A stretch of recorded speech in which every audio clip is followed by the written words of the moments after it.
Hi, I'm Beth. Welcome to Watercolor Painting in the Afternoon. Today I'm going to paint for you this landscape. I did one yesterday and I was so excited about it and I liked it so much that I decided to do another one.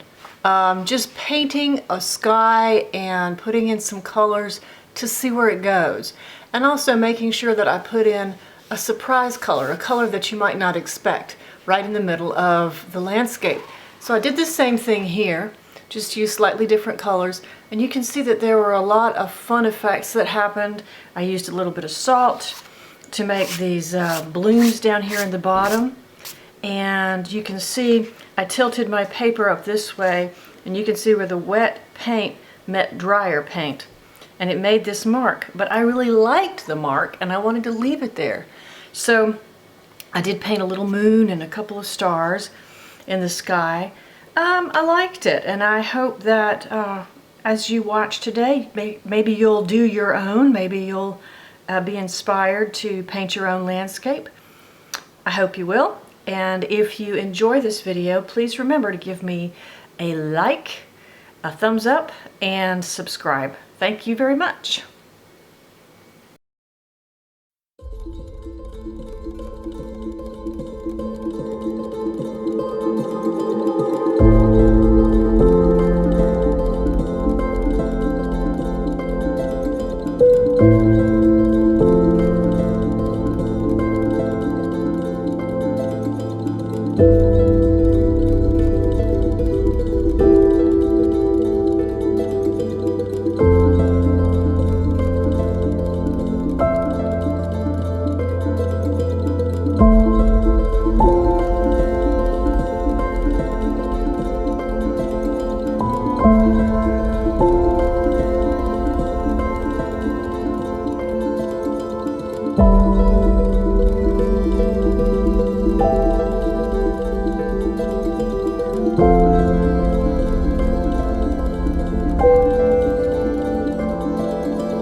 you.